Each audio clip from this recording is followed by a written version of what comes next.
There is something that I would like sana.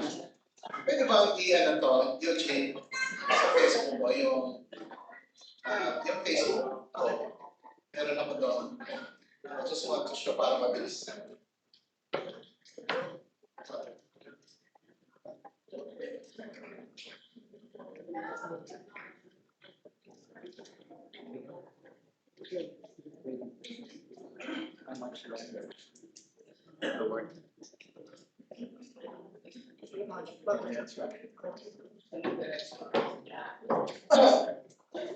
I have a question before you today, and I would like to awaken you.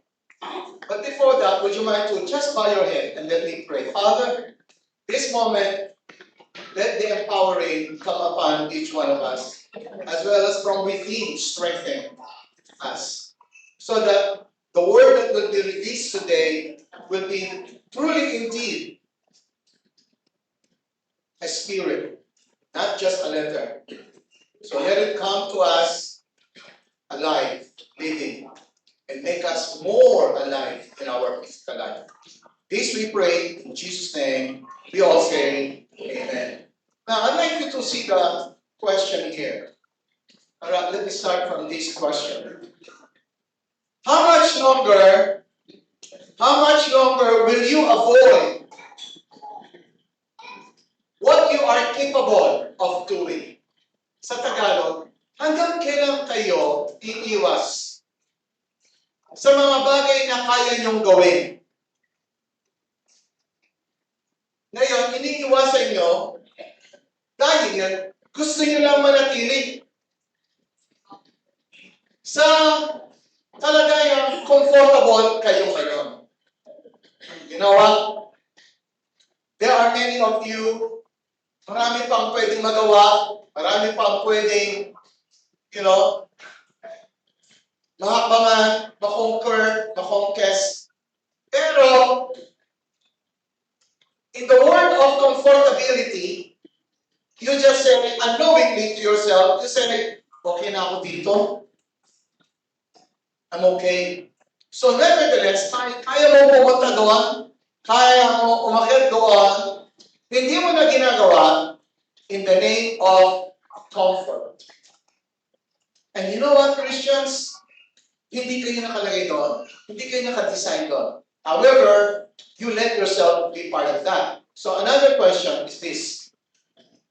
Do you know what? Most especially among your Christians, believers, brothers, my sisters. You see, most men, the reason they do not want to come out of their comfort, wala naman silang what we call disability, mga disabled, hindi naman putol ang kamay, hindi naman putol ang paa, alright?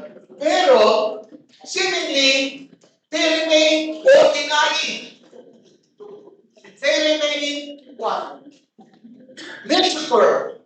Please be mindful of those words. Mediocre, ibig sabihin ng mediocre, yung bang, halimbawa, may baso, tapos may tubig na kalahati, may mountain, nakarating ka sa kalahati, and then you stop. Anong masasabi mo pag nag-start ka sa journey mo, na meron kang gustong marating, nakapunta ka sa halfway, and then you stop. So marami will say, okay na ako dito. At least, nakarating na ako mula sa baba. Pero yung kalahati, na talagang direction mo gusto mapuntahan, parang ayaw mo nang puntahan. So, most men, they are living in silent defeat. I call it defeat. Why I call it defeat? Because, hindi na sila marunong mag-pursue. And many of you today living, you know what? Parang ganun na buhay natin. Okay na ako dito. Okay na ako dito. Yung word na okay na ako dito, as a matter of fact, is death. Ayaw bigyan ng another unknown space. You know what is actually the most fearsome sa buhay? Ano talaga ang most na kinatatakutan? It's not anything of fear of anything. It's the fear of unknown. Ano ibig sabihin ng fear of unknown? Whatever you do not know, you don't want to go. So you only go to a place where you are familiar. Our life becomes familiar. And anything that is not familiar with you, hindi ka pupunta because it is called unknown space, unknown place, unknown horizon. So, we live in a mediocre, average, ordinary.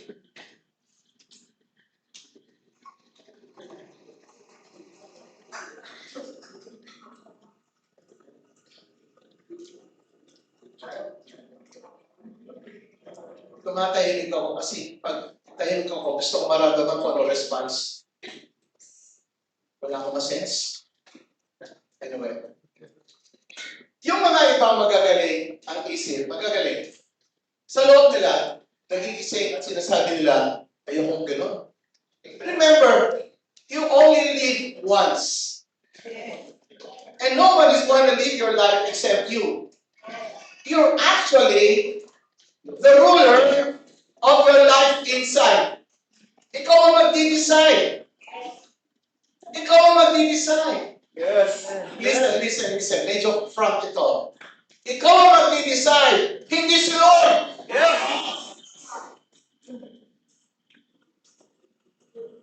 Amen. Kaya, pag sinabi mo, Lord, bahala ka na, magdi-decide ka nun. Hindi si Lord ang magdi-decide para sa iyo. Ikaw ang magdi-decide. Amen.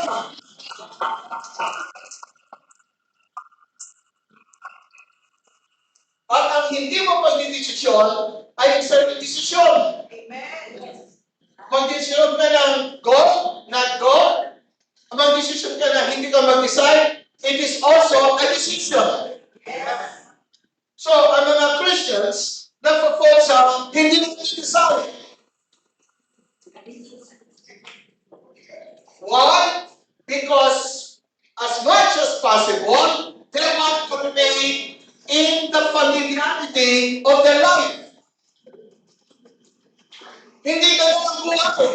Amen. Ang ibig sabihin ng takot ka.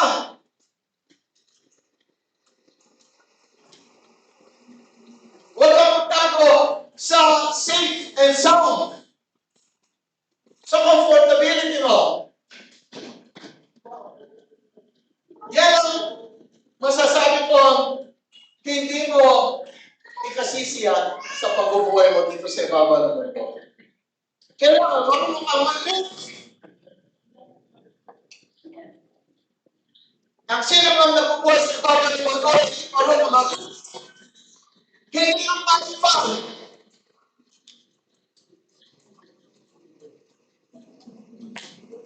Sino nagigising? Yes. Kung ano mo sasabihin na hindi ka nag-risk? Alam niyo ba, may program sa loob ng isip mo.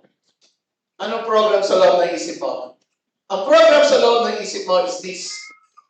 Merong set of program dyan na kung saan ilalagay ka na sa comfortability.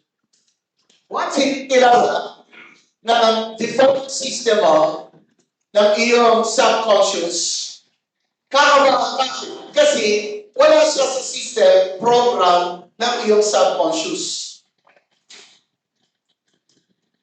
At kapag wala kang sa system, program ng subconscious mo, magtitik yung amygdala mo at kakabang ka. Yung amygdala, ito yung nagbibigay ng sense na lumalabas ka sa comfort zone mo.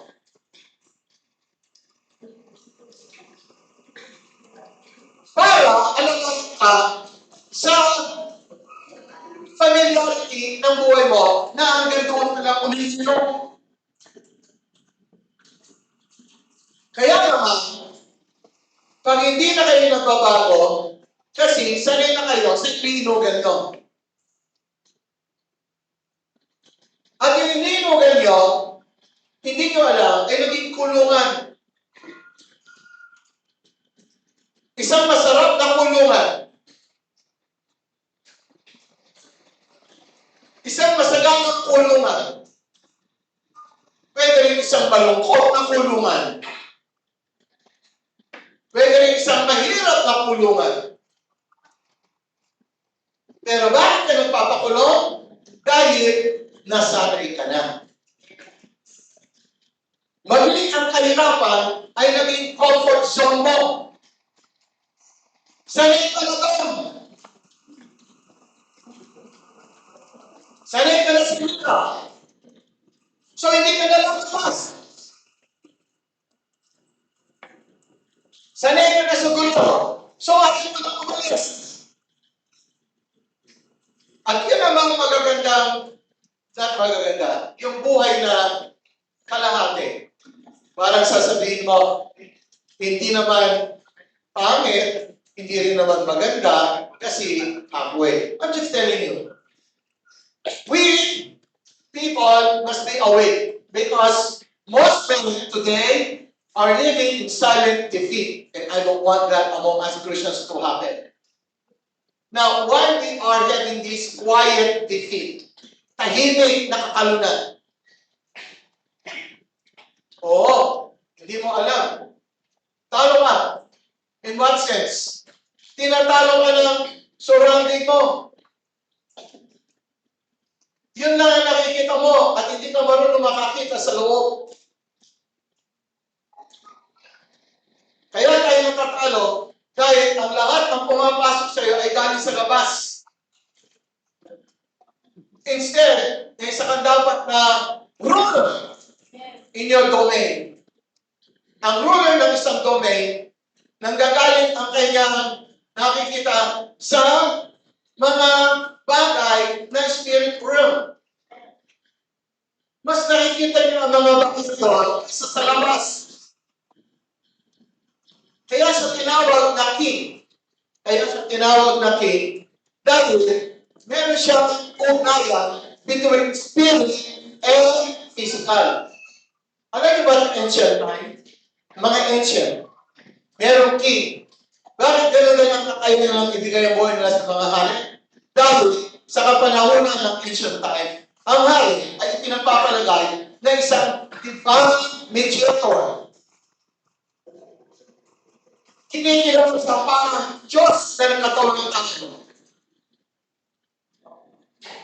Kinikilala siyang anak ng Diyos dito sa lupa.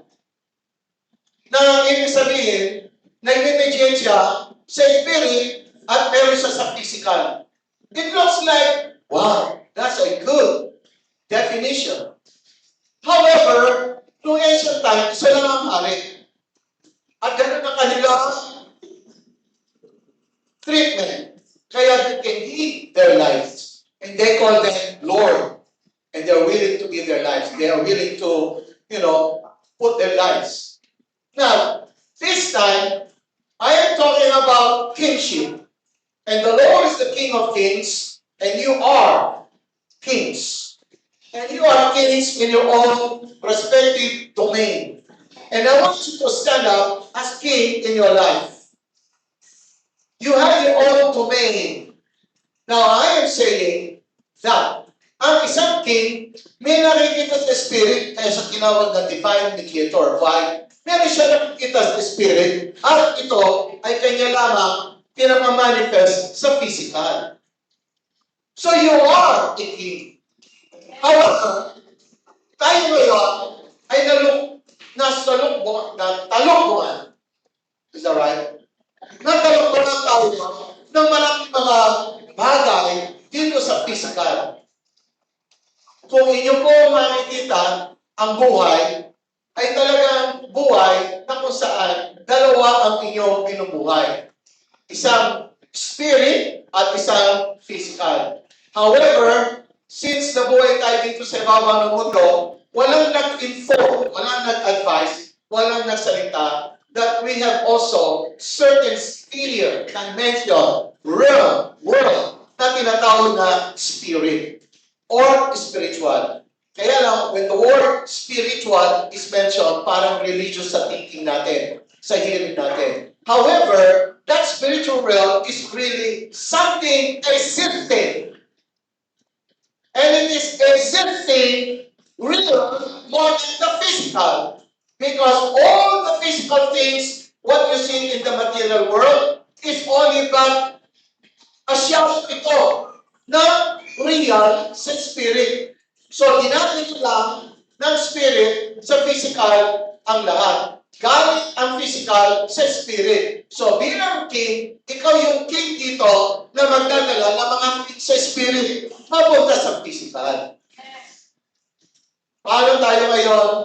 Ano ngayon ang ating kalagayan? Look, most men today are living in silent defeat. Why are we defeated? It is not because we lack talent or we lack anything. Akala natin may kulang sa atin. Hindi kulang. Walang kulang sa atin. Are you aware? Are you aware? Na nung ikaw ay nilikha ng Diyos, noong pa man, before the world began, before the foundation of the world, meaning before any creation, was created. So there was nothing yet. But when there was nothing yet, you were already existing. And you were already existing where? In the mind of God. You were already in the mind of God.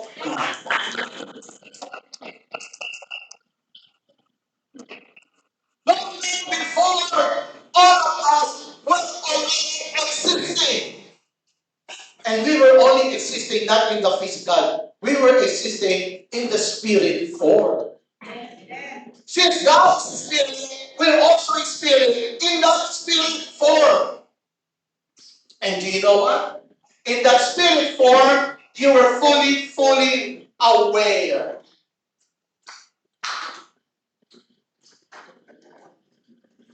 In the spirit, when you were first created, ang buong kaalaman ay nasa iyo na.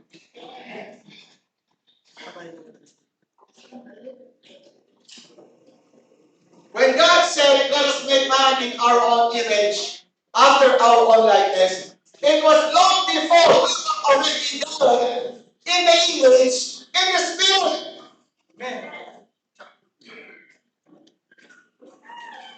Dinagdag na lang sa atin yung body.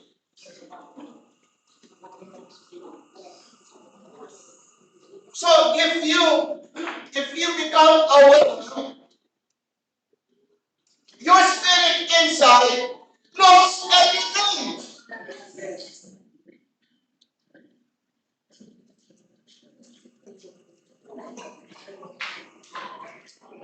Is that a big insight? Yes.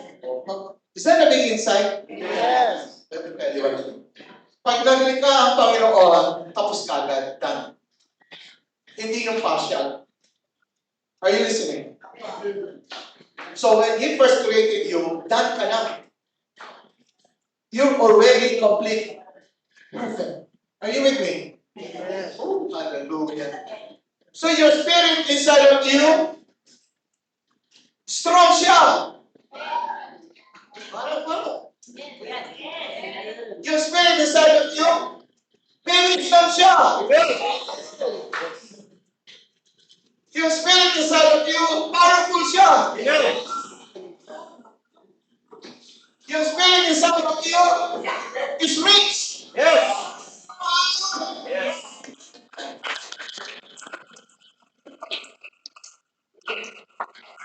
So long before, nag-exist ka na. We were chosen before the foundation of the world. Sarap pakinggan.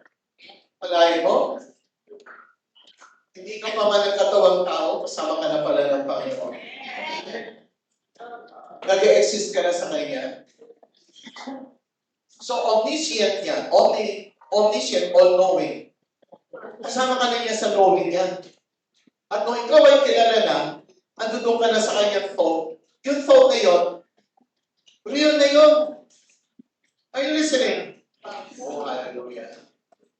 Oh, hallelujah.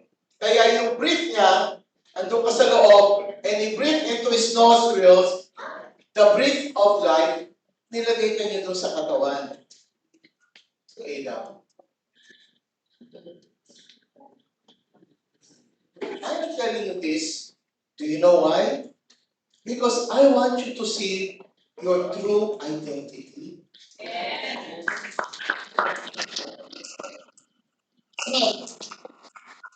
The problem with us is, what we lack is nothing. We have everything in the spirit. But because we see things around us, kapag nandito ka sa physical, marami kang ma-absorb na wala ka. So, lack, ang kulang, ay nag-exist only when you look outside. Wala akong masyadong maraming pera. Wala akong maraming bahay. So, you lack. Tapos, ang dami mo nakikita, and then you try to check yourself. So, you see that. Are you with me? So, inside, you have no lack. Kaya sabi ni David, the Lord is my shepherd. Yung mga nababasa ng Bible, say it with me. Yung mga hindi, pakinig ko na kayo. Hello? Say it with me. The Lord is my shepherd. Ang sabi niya sa King James, I shall lack. I shall not want. In other words, I lack nothing. So, as a matter of fact, you must recognize you lack nothing. You have everything in your spirit. How many of you will embrace that? Amen. Would you like to raise it? Go ahead. Would you like to embrace it? Just feel it. Say it with me. The Lord is my shepherd. The Lord is I shall lack nothing. That is in your spirit. Thank you, Lord. Put your hands down. Now, well, you know what happens? The only problem really is this. Many of us, hindi pa man nagtitake ng risk, sabi ko sa inyo kanina, kung kayo ay hindi marunong mag-take ng risk sa buhay na ito, matatalo kayo. When I say matatalo, loser ang kalagayan mo. As I said last week, wala kang kalaban sa mundo. Wala kang kalaban sa mundo. Sino kalaban mo? Sasabihin nila sa Satanas, talunan na yun. Ano pa lalabanan ng talunan na? Lalabanan mo pa, talunan na nga. Tinalo na ba si Lord Jesus? So, maging sa labas, you do not really fight against Him. No. Are you listening? Sa mundo, meron lang naka-mirror. Wala kang kalaban, meron ka ng mirror. At kung ano ang napapakita mo sa loob, yung mirror, ang love mo. At kung nakikita sa loob dito, na ikaw ay malakas, ipakikita ng mirror, malakas, so babalik sa iyo, yung buong buhay mo, malakas ka. Magkakaroon ka ng isang buhay na malakas. So it's only a mirror. Now, what I'm talking about is, you see, many of us are not taking risks because umpisa pa lang, we have mental, okay? Mental disability.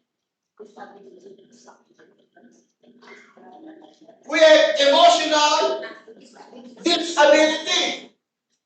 Ano ibig sabihin ng disability? Halimbawa, PWD, people with disability. Kapag ang isang tao, putol ang paa, hindi siya makalakad ng normal. Kaya, we give him some privileges as PWD kasi hindi siya normal na nakakalakad. Ang kanyang mata ay bulag, so people with disability. Pero, alam niyo mga kapatid, tayo dito walang physical disability. Amen. Tayo, bakit hindi kayo makapag-share ng gospel? One more. Bakit hindi tayo makapag-share ng gospel? Hindi ka makapag-share ng gospel kasi meron kang mental disability. Amen.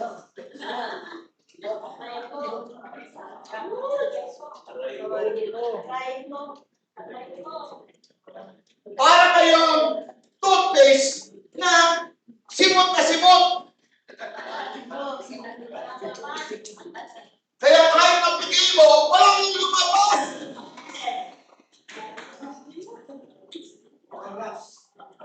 Pagpugin mo pa, walang lumabas. I-picture mo yung toothpaste na pigang-piga. At dito sa church, pinipiga nga kayo, walang lumabas.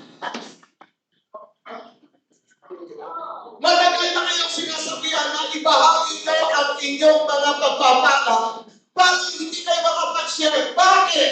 May mental disability yata. Amen.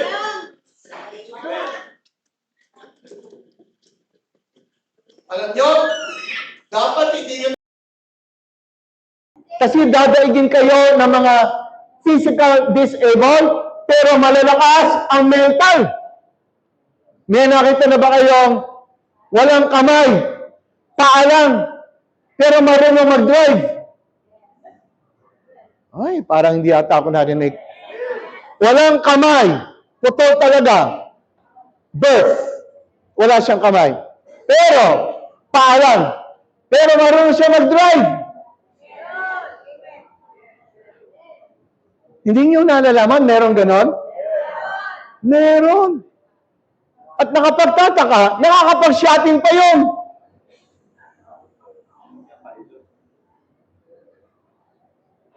At maraming nagagawa na hindi nagagawa ng buong dalawang kamay.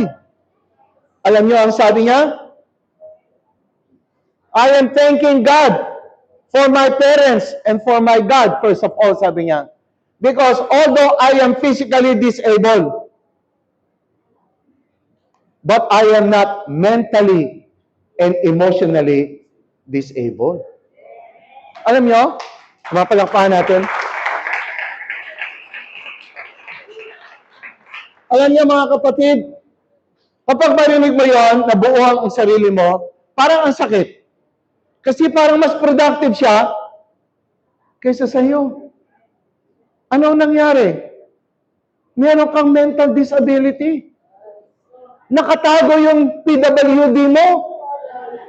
Dapat binibigyan din kayo ng ID.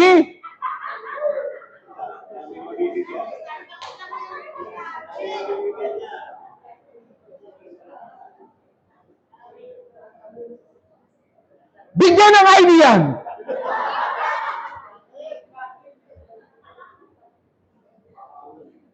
Mga kapatid, yung iba na ayaw umasenso yumaman, ang tawag naman sa kanila, may mga emotional disability. Takot yumaman. Marami nagsasabi, gusto ko yumaman, pero takot. Bakit ko sinabing takot?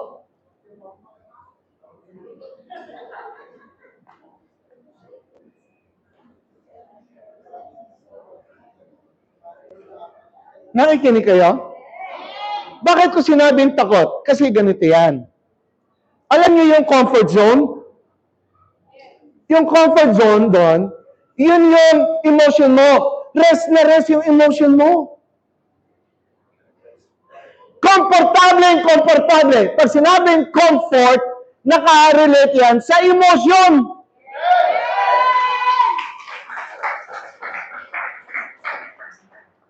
So pag meron ka ng comfort, kahit na mahirap ka, ayaw mong lumabas. Yung sasabihin mo, gusto ko yumaman, Wish lang yun. Yung totoong gusto yumaman, lumalabas sila sa comfort zone. Parang konti lang mag-yes, no? Konti lang. Eh karamihan pa naman sa mga Kristiyano, naturuan na matagal ng pagtuturo. Ano ang sabi sa kanila? Okay ka lang mahirap ngayon. Di bali na, bawi ka na lang kapag ikaw'y namatay, meron kang bahay! Saan ka daw may bahay? Sa langit! Ano yun? Ano yun? Ano tawag doon? Ha? Ano tawag doon? Bayad sa kahirapan mo? Bayad sa pagtitiis mo rito? Eh, ikaw yung bumuhay ng buhay mo rito? Kung bakit ka mahirap, ikaw yun! Parang ayaw niyo akong pakinggan. Mahirap ka, hindi dahil gusto ng Diyos, mahirap ka! Mahirap ka kasi ayaw mo lumabas sa comfort zone at ayaw mo maglabas sa mirror mo ng kakaibang buhay. Ang kailangan doon, malakas na emosyon. Hoy, parang hindi nakikinig eh. Ang kailangan doon, malakas na emosyon. Pag sinabing emosyon, may desire ka. At pag may desire ka, lalabas ka kung saan ka man naroon. Iiwanan mo yung comfort zone mo. Iiwanan mo yung familiarity mo. Iiwanan mo yung nakasanayan mo.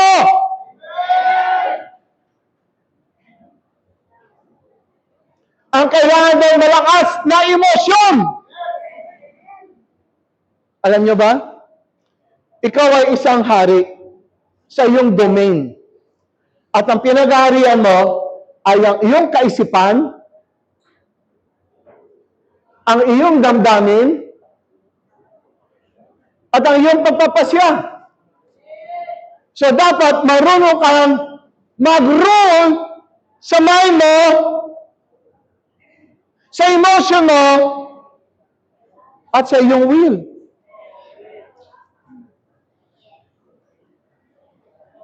Anong buhay ang binubuhay mo ngayon? Ganito. Yung mind mo, ang siya pa nagdidikta sa iyo. Hindi mo nasusuweto yung mind mo. Pag nag-isip, isip lang siya. Sumusunod ka lang. Ito namang emotion mo, may sariling, kakampi. May sariling circle. At kung ano-ano ang kanyang nafe-feel. At sunod ka rin ng sunod. Sino yung sunod na sunod lang? Sino yung nandito? Ito yung hindi mo kilala na ikaw. Ang kilala mo lang kung ano ang naisip mo, na-feel mo, at nag-decide ka. Akala mo, ikaw na yon.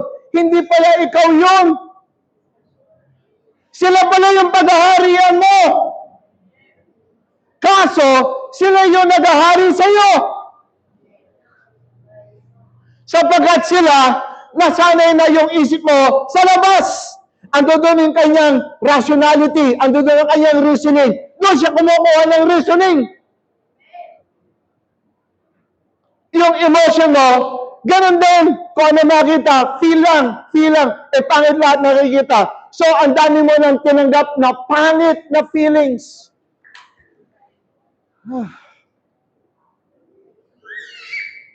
At ang desisyon mo, galing lang din sa labas.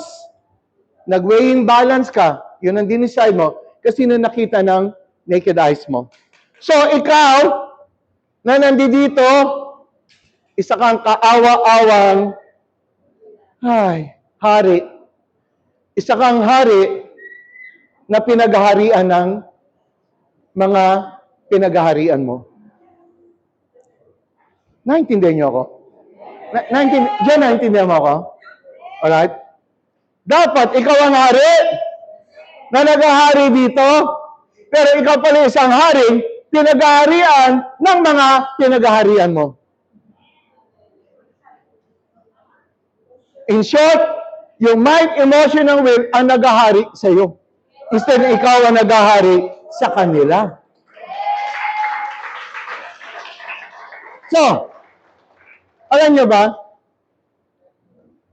pag ito ay may disability, yung mind mo, emotion mo, will mo, wala na.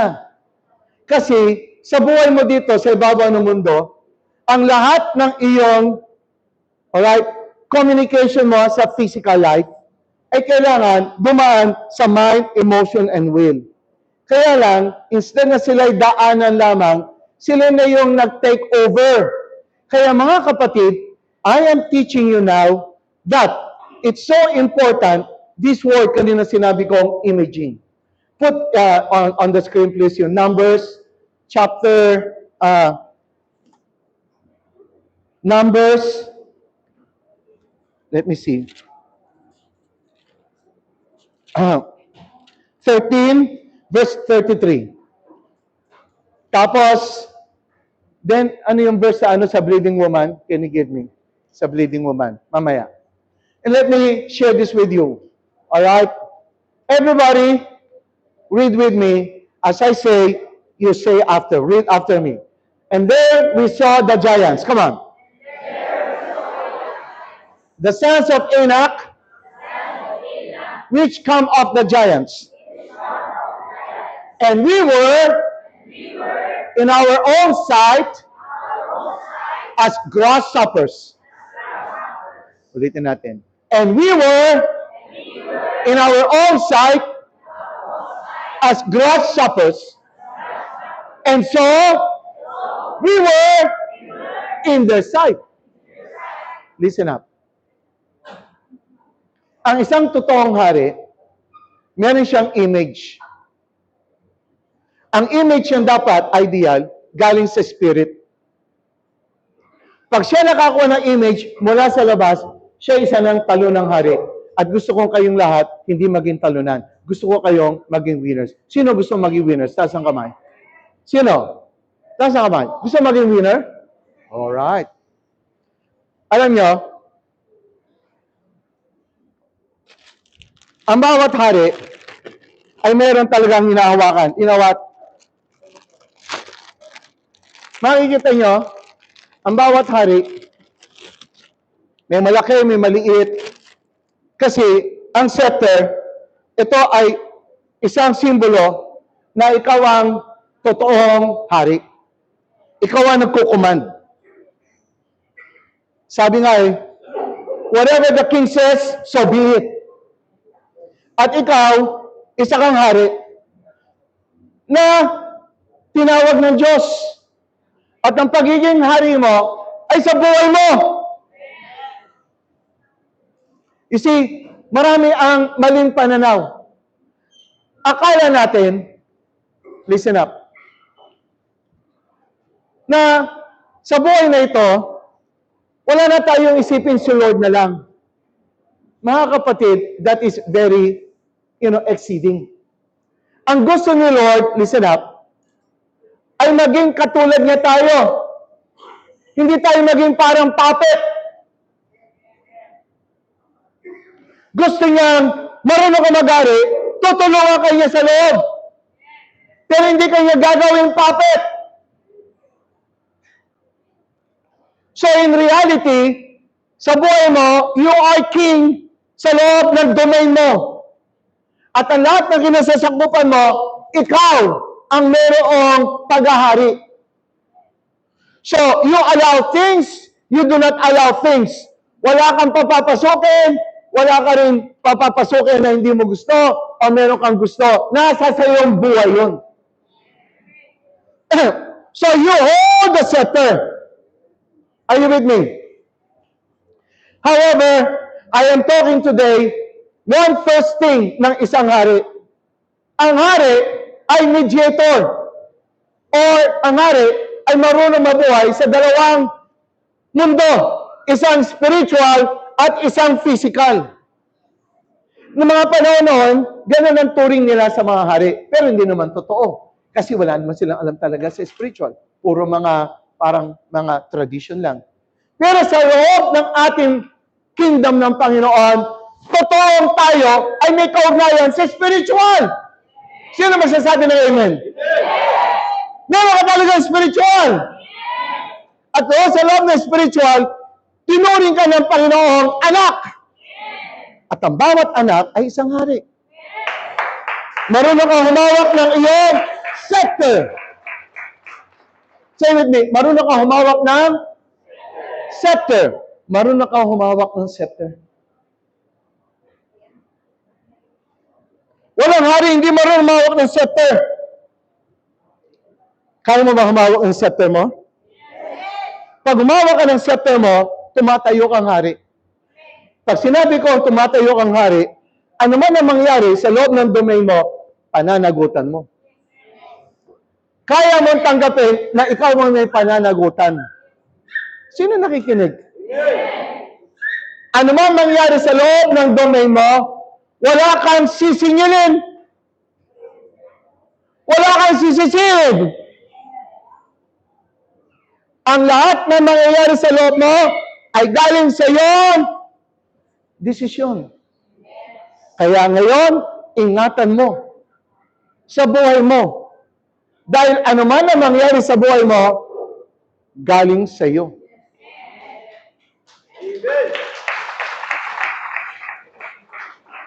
Sa sino mang makakaintindi nito, anong sasabihin nila? Kailangan ko ng tulong.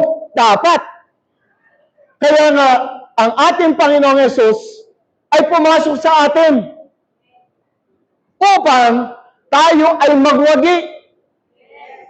Siya yung ating totoong gabay upang magkaroon ka ng actual na katagumpayan dito sa ibabaw ng lupa. Alright. So now, this is what's happening. Meron kang spiritual engagement. Meron ka din physical engagement. Ang isang hari, marunong magpalabas ng lahat ng nasa spirit papunta sa physical.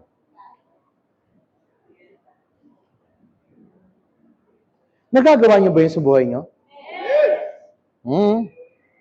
Nagagawa niyo ba yun sa buhay niyo? I don't think so.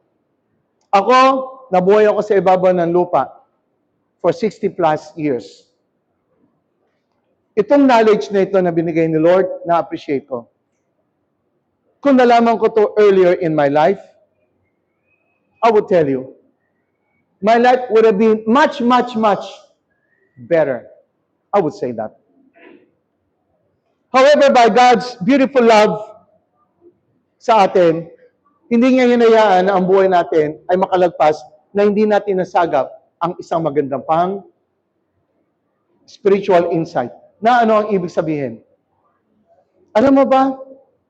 Handa ang lahat ng spiritual para sa iyo. Ikaw ay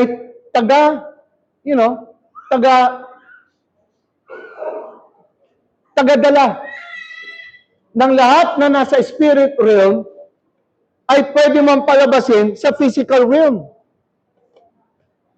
Yan ang paghahari ibinigay sa iyo ng Panginoon. Kung, listen up, kaya paniwala ng iyong kaisipan. Ano man ang kayang mapaniwala ng kaisipan mo, mailalabas mo.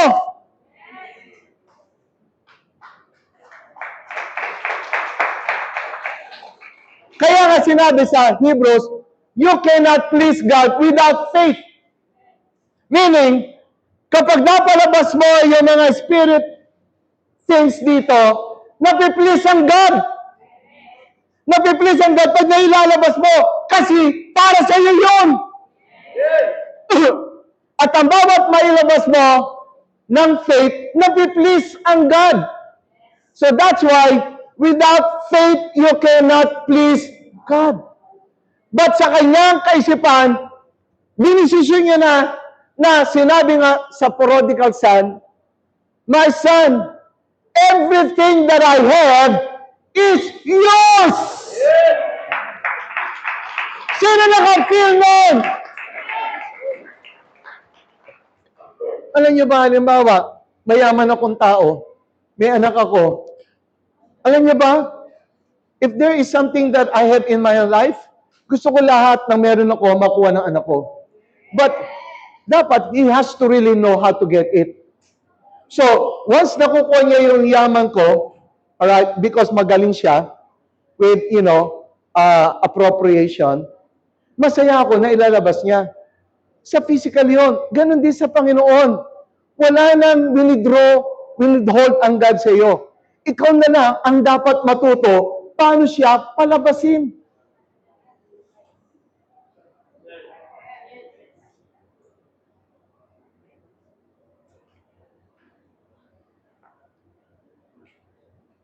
At ang isang hari na marunong magpalabas, ganito yon. Pakinggan nyo. Di ba? Yung sa Numbers muna. Sa Numbers 13. Numbers 13:33. Nung binasa ko doon, mga kapatid, isa sa malaking pagkakamali ng mga Israelita. This is what they did. And we were in our sight. Yung sight na yon, imagination nila yon. Oo, nakita nila mga malalaking tao nakatira doon sa Canaan. At dahil nakita nila yung laki, nakita nila yung liit nila. So nag-imagine tuloy sila. Nag-imagine sila, ay nako! Ano sa Tagalog ng grasshopper? O sige, mas maganda sa Tagalog. Tipaklong lang tayo. Naalala ko pa, nung ako bata, maraming tipaklong. Diyan sa release ng train, nung nasa Paco kami, First Street, ang dami. Tapos yung mga tutube. Ngayon, kawawa ng mga kabataan, wala na sila nakikita ang tipaklong. Diba? Buoklong na lang, buoklong. Hindi na tipak. Nabuo na. Anyway, so, nagkakaroon sila ng imagination. Na-imagine nila na isa sila ay mga tipaklong lang. Mga kapatid, gising! Ano tingin mo sa sarili mo sa mundong ito? Pag nakita mo sarili mo na ikaw ay isa lamang ordinary, ganun din ang mangyayari sa iyo. Pag tinanggap mo na ganito na lang kami mahirap dahil ang mga magulang namin mahirap, ganun na lang din ang mangyayari sa iyo. Bakit? Kung ano inisip mo sa sarili mo, lalo na kung ano in-imagine mo, yan ang mangyayari sa iyo. Kaya dito sa church, sa Christ Live It in Me, hindi ako papayag. Gusto ko na mabago mga imagination nyo. Lalo-lalo na kung sino kayo. Hindi ako papayag na ang mga isip niya pinit-pit ng kaaway ng sarili nyo. Wala kayong kaaway kundi sarili nyo.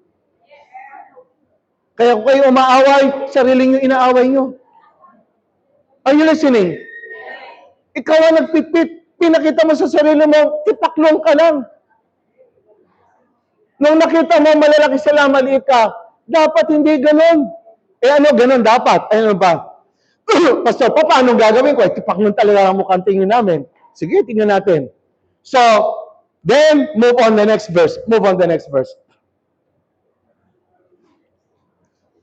Sumunod na verse. And all the congregation lifted up their voice and cried, and the people wept that night. Naku! Alam nyo, pag itong mga imagination na to ay nadala, ang daling manghawa. Para bang pag nagkwento ka sa katabi mo, alam mo, problema ko, ganito. Ay, naku, wala kasi problema ko. Ganito. Ay, naku! Alam mo, yung problema ko, ay, naku! Kung lima yan, palaliman yan ng problema. Nakakahawa yan. Alright? Kaya pag nagsimula ng kwento ng problema, lalabas lahat problema. Yan ang nangyari. Alright? Yung 10 spies, nahawa ka agad. Parang isang kamatis na bulok, mahahawa lahat, bulok. Kaya mag-ingat kayo sa naririnig nyo. Ako, natuto na ako, mamili. May nagsabi sa akin, ikaw, pastor, gusto mo lang marinig yung gusto mo marinig. O, syempre. Ikaw, gusto mo lahat, kahit ipot ng ibon, ng aso, pinapapasok mo sa bibig, sa tenga mo, ay ikaw ang basura. Ako hindi basura. Kung ano lang gusto ko marinig, yun lang marinig ko. At kapag ang iyong sinasabi ay pangit na, umaalis na ako. Oo, suplado ako. Bakit? Bakit? Buhay ko to.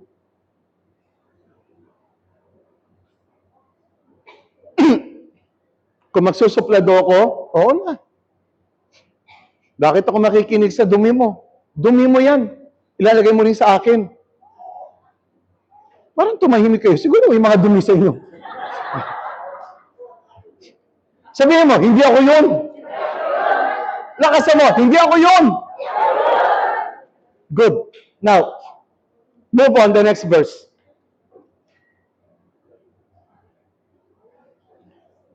Alright? All the children of Israel murmured against Moses and against Aaron. Pero, si Joshua at saka si Caleb, iba yung kanilang kaisipan. Sabi ni Joshua at ni Caleb, let's go out! Immediately. Hanapin mo yung sinabi ni Joshua and Caleb. Sabi ni Joshua and Caleb, let's go out and take possession of the promised land. Dalawa lang ang merong isip na ang tingin nila sa imagination nila, kayang-kaya natin yan!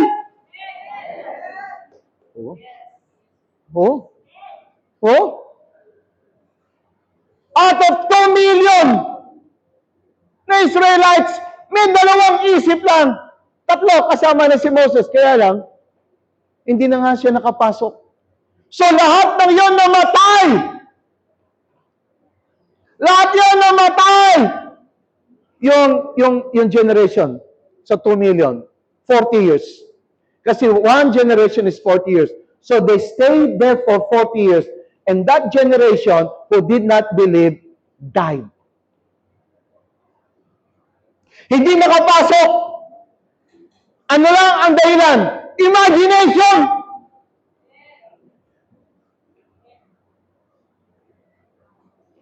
Mamalitin mo yung imagination mo?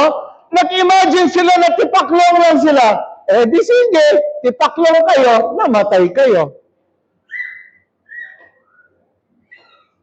Kapag hindi ka marunong mag-imagine, wala na. Masyado ka ng bit-bit ng physical. Ano nangyari sa Senado? Ano nangyari sa gasolina? Taas na naman. Ano nangyari? Trabaho mo. Ang dami. Lahat ng yan, kukunin ka. Ano kukunin sa'yo? Yung imagination mo. Hindi ka na mag-imagine. Lalagyan mo pa ng salitang parang magbibigay ng convincing power sa iyo. Ano yung salita? Kailangan maging practical tayo. Practical? Bakit? Yung mag-imagine ka, hindi practical? Yung bang dalawa rito, si Caleb at saka si Joshua, ano yon? Impractical? Bakit sila nakapasok sa promised land?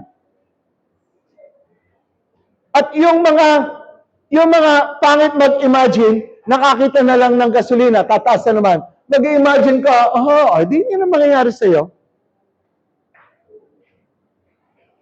Alam niyo ba, last week, tumaas ang gasolina ng 11.50 pesos. Una, 8.50. Tapos, breakdown ng 1.50, 1.50, 11.50 lahat. Ngayon, magtataas na naman ulit ng 9 pesos. 95 na, plus 9, 85 plus 9, 95 plus na mga ganun. Ngayon, kapag ang isip mo nahuli na naman, wala na. Talo ka na. Sino nakikinig sa akin? Tapos hindi ka pa marunong mag-imagine. Ano na mangyayari sa iyo? Ano na? Hallelujah. Kaya ako, alam niyo ginagawa ko? Dati, basa lang ako ng basa. Ang ginawa ko, hindi. Kailangan, meron akong time. Kung ano ang gusto ko mangyari sa buhay ko, ini-imagine ko.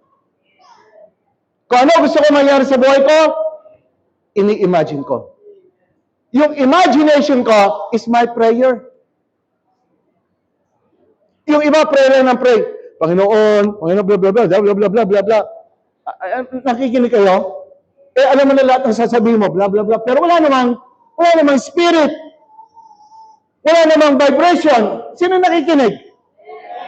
Pero alam nyo mas maganda? Mag-imagine ka. Imagine mo anong gusto mo. Anong gusto mo mangyari? I-image mo lang. Do you know I'm talking about? I'm talking about rulership, and every ruler must learn how to image what he wants. Anong verse yung bleeding woman? Matthew 9. Matthew 9, chapter 19. Matthew chapter 9, verse 19. Right. This one, may imaging din. Ako ang talking about not only yung imagination ng mga tao. Gusto ko as a ruler ka, mag-imagine ka. For about 4 weeks na ako nagtutalk about rule your domain. Sino na nakaka-feel na isa kang hari at kailangan mag-rule ka sa buhay mo? Sino na? Sino na nakaka-feel? Good. Sino pa ulit gusto makahawak? Meron ako nabibigyan, di ba? Every week. Darating ang panahon, I would like everyone na merong ganito at sana lahat kayo magkaroon. Pupunta kayo dito at paghawak nyo to, this only symbolizes, ma-feel nyo lang, isa kang hari. I'm only giving this as a symbol. Para i-feel mo, you're a king. Oh. At sa loob ng domain mo, ikaw ang magsasalita. Sino gusto maging hari pa? Meron tayong bisita, bibigyan natin ng isa. Palagay ko, bigyan natin. O sige, tito mo, bigyan mo si tito mo ng isa. Ang bisita mo. Halika! So, maging hari. Tandaan mo, ikaw ay hari because ang God ay nasa iyo. Alright? God. Bigyan ng picture ka. Bigyan ng picture yan.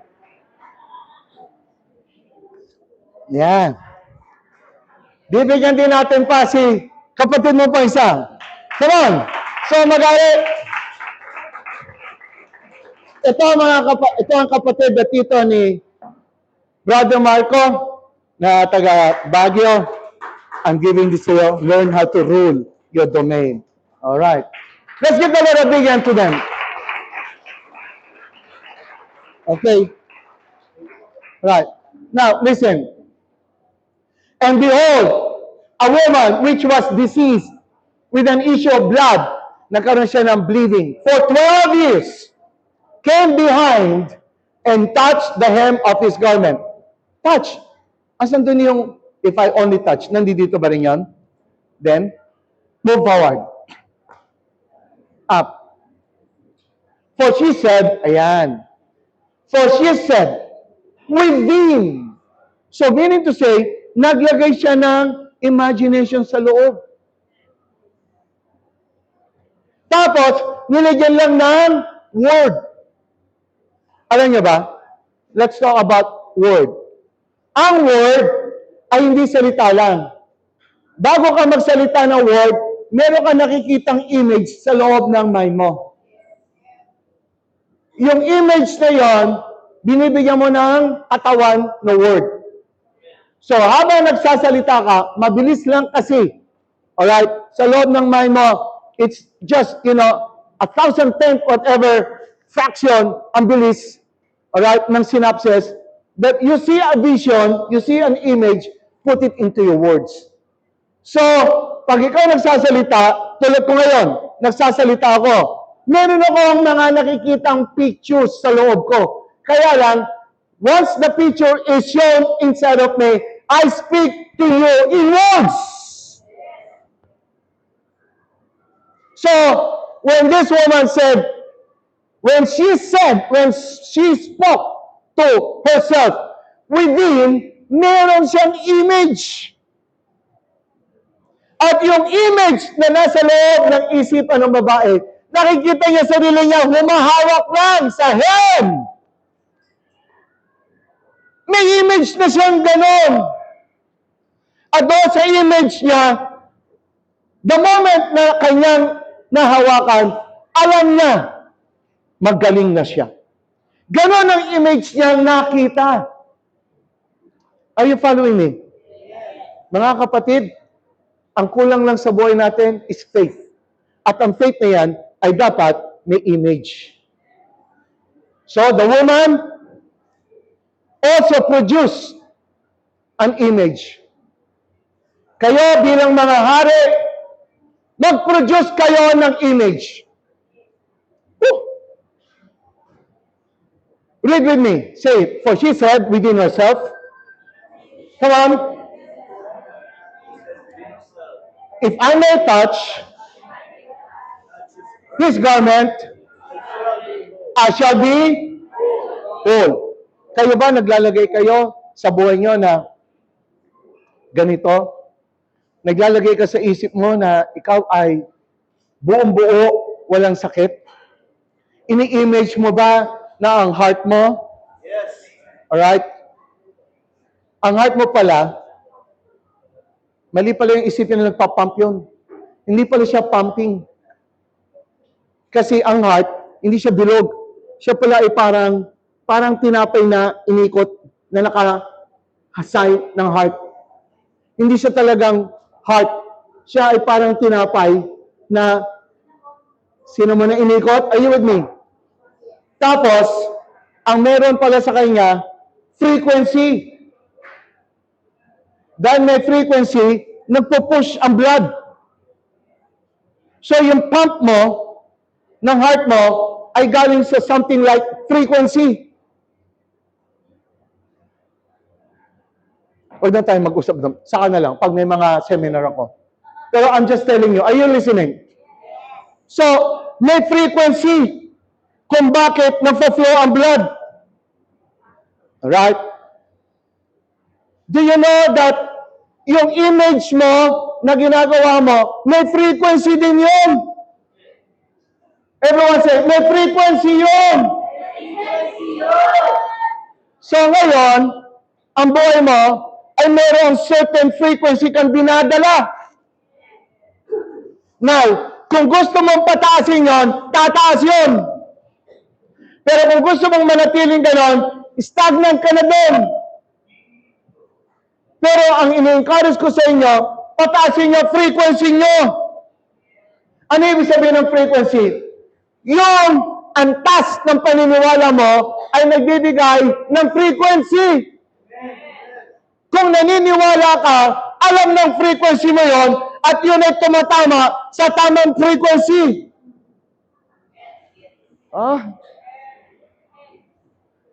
Kaya tayo nandito nagme-meeting all the time every Sunday. Hindi para lamang i-maintain mo salvation mo. Ay, nako, hindi ganon. Kailangan natin tumaas ang frequency ng buhay natin. Kayo ba seryoso talaga sa buhay nyo? Talagang seryoso kayo? Alright. Last na to. Alright. So now, ang image ay isang bagay na kailangan. Are you with me? Yung image na yan, pakinggan nyo maigi, ay napakalaga sa buhay. Pag may image ka, meron kayo ni-image, meron ka ba ini-image? Meron ka ba ini-imagine? Meron ka ba ang gusto sa buhay mo? Kasi yung mga wala nang gusto sa buhay, gusto na nilang matulog! Sino ba dito gusto umasenso? Gusto pa magandang buhay? Yung gustong lumabas sa comfort zone nila? Ito, pakinggan nyo. Last na tong subject na tong topic. May image. Alam nyo ba? Normally, listen carefully. This one is a new thing. Pastor Rubel, halika rito. Kailangan kita. Dali. Microphone. Hello, hello, hello. Ito, wala tong script. Hindi niya alam na tatawagin ko. No, but Right. fresh ba? Okay naman. Tapos sabi ka po.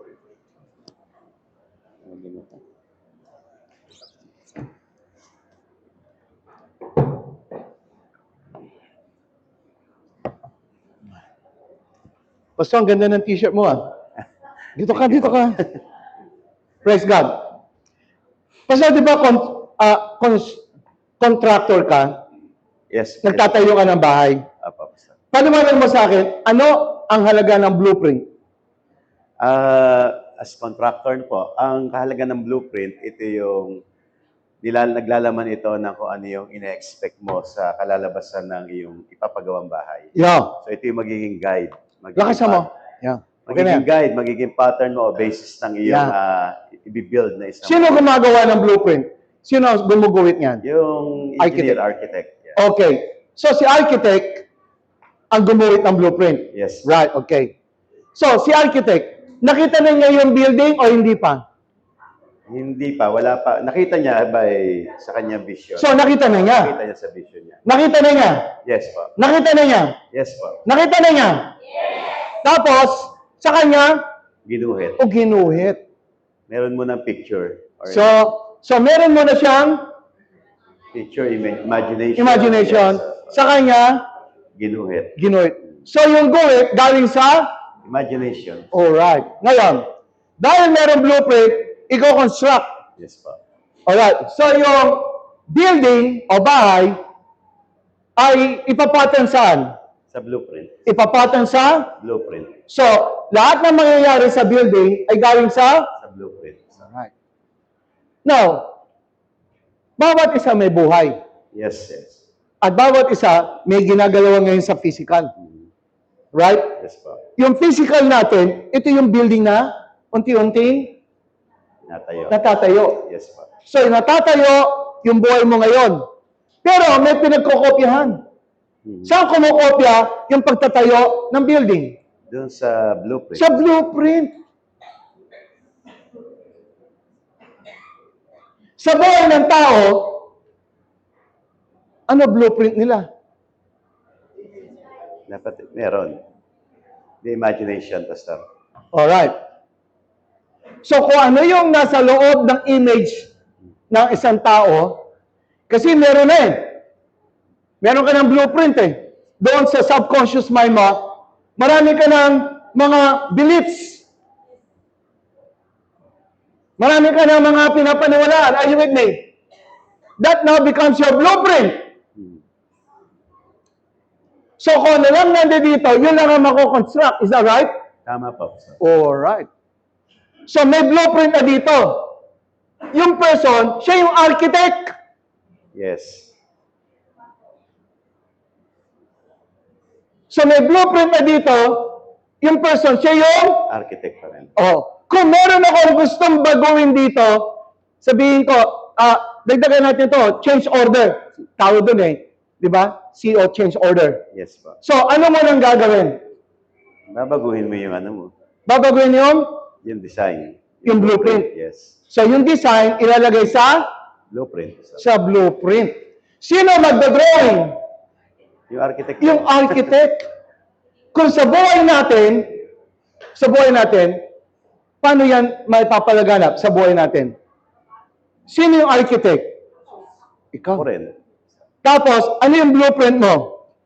Yung lahat ng Lahat ng mga nasa sa loob mo. nasa sa loob mo. Yes, na binuo. Sa loob na ng subconscious mo. Kasi ang totoong believer, alright, ang totoong believer is your subconscious mind. Yung conscious mind mo, hindi yan ang believer. Kaya, halimbawa, nag-usap kami, tapos, tanungin ko siya, anong tama? Alam niya lahat tama. Anong tama? Alam niya lahat. Pero hindi yun ang totoong pinapaniwalaan mo. Alam mo lang sumagot ng tama. Pero yung tama sinagot mo, hindi actually pinaniniwalaan mo. At ang totoong naniniwala, yung subconscious mind mo. At yun ang blueprint mo ng buhay mo, yung blueprint mo, yung subconscious mind mo. Amen. Nako. Eh paano ngayon yan? Pastor, kailangan ng maraming change orders kasi mali-mali. Kaya mali-mali ang buhay natin. Mali-mali kasi naka-drawing. Kailangan ng medyo Ikaw ngayon, bilang contractor, ano ang ngayon ang advice mo? Ano masasabi mo? Go ahead. Well, katulad nga po ng mga physical at literal na gusali o bahay, no? Kapag nakita mo na hindi na maganda ang kondisyon nito o maganda ang itsura at gusto mo na improvement, gusto mo na tinatawag na changes. So meron tinatawag na renovation o reconstruction. So yung ibig sabihin, babaguhin mo yung kabuang itsura o larawan ng iyong kasalukuyang bahay. Pero una, bago mo magawa yun, gagawa ka muna ng plano. So gagawa ka ng drawing. So gagawa ka muna ng blueprint. Kung saan doon mo ibabase yung gusto mo maging kahihinatnan o kalalabasan ng iyong bahay. So importante sabihin sa buhay natin, kung ano man yung buhay natin ngayon, na sa tingin natin, sa tingin mo ay hindi ka kontento, hindi ka masaya, hindi ka talaga satisfied. So yan ay ibig sabihin, yan ang buhay mo ngayon kasi yan yung nasa sa loob ng iyong imagination o sinasabi ng mga paniniwala mo. So kung gusto mo mabago yung experience mo, yung mga dinadaanan ng buhay mo, hindi mo pwedeng baguhin yung nasa labas. Ang babaguhin mo ay nasa loob. So, isang malaking trabaho yon. Actually po, mas matrabaho yung renovation kaysa sa... Mas mahirap, literally, Pastor, mas masarap magtayo na isang building o isang bahay na mula sa wala. Kasi masisimulan mo lahat sa tama Unlike po sa isang existing house na, magsisira ka muna, magigiba ka muna, magtatanggal ka muna ng mga materyales o mga parte ng bahay mo na hindi na useful, hindi na applicable, hindi na advantage, no? So, ganun din yung sa buhay natin. Marami tayong mga paniniwala, mga pananaw na inilagay sa loob ng isip natin na hindi na siya nakakatulong para umusad yung buhay natin o gumanda yung buhay. Kadalasan, maraming tao ang patuloy na niyayakap yung kanilang mga maling paniniwala o maling pananaw na hindi naman talaga totoong makakatulong sa pagbabago ng buhay nila. So, yun yung mga dapat tinatanggal o inaalis para at saka mo siya papalitan ng fresh, new materials na nababagay doon sa gusto mong mangyari sa bahay mo. So, inire-relate ko lang to sa construction kasi ang construction po ay isang parang typology or illustration kung paano rin natin itinatayo ang buhay natin. Yan ang gusto. So, kaya ikaw na yung architect, ikaw yung engineer, ikaw din yung builder. Kasi ikaw ang binigyan ng Panginoon ng kakayanan at karapatan, itayo mo, i-build up mo yung buhay mo. But of course, with the guidance of the Lord na ibinibigay, which is the wisdom of God. Wow. Kung ikaw mismo ang architect at wala ka namang blueprint, Mahirap yun, Pastor. so magtatayo ka ng bahay, sasabi, ay, gusto ko dyan lagyan ng kwarto. Ay, tapos, bara-bara na yan. dito, kusina. Wala kang blueprint. Ano kaya lalabas ng bahay mo? O, di ba? Mahirap yun Mahirap. Nakakatakot yung bahay, ang kalalabasan na nakakatakot. Oo. Hindi mo alam kung ano yung tsura Hindi nun. mo alam. One more thing. Ganito po yan, mga kapatid, listen. Ang isang architect, alright, pag siya bumisita sa kanyang site, wala pa doon biga, wala pa doon columns, pero nakikita niya, dito yung columns. Yes, Ito yung biga. exactly, yes. Nandito yung door. Nakikita na niya, pero wala pa yung physical. So before anything constructed, physically, before anything, nakita na niya. Now, how much more your own life? Kung ikaw, pinapahalagan mo ang iyong bahay at ayaw mo magtayo ng bahay ng walang blueprint, magbabayad ka ng mahal sa isang architect. Bakit? Gusto mo makita, bago pa man nakatayo in the physical, nakita mo na sa blueprint. Yung architect, wala pa sa blueprint, kaya naman niya sinulat, nakita na niya sa kanyang imagination. What I am saying today is this. Huwag mong hayaan na ang pagtatayo ng buhay mo ay walang blueprint.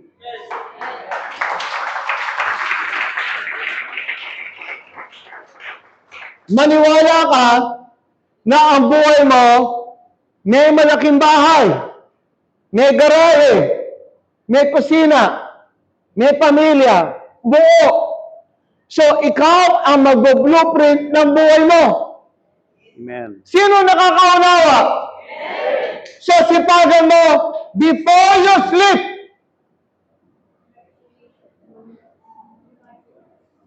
Draw your blueprint for the next coming days of your life.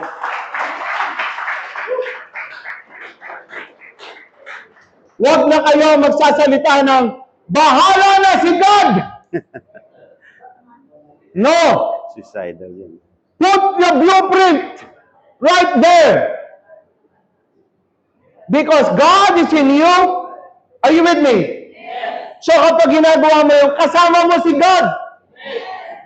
Pag nag-imagination mo, kasama mo si God in you.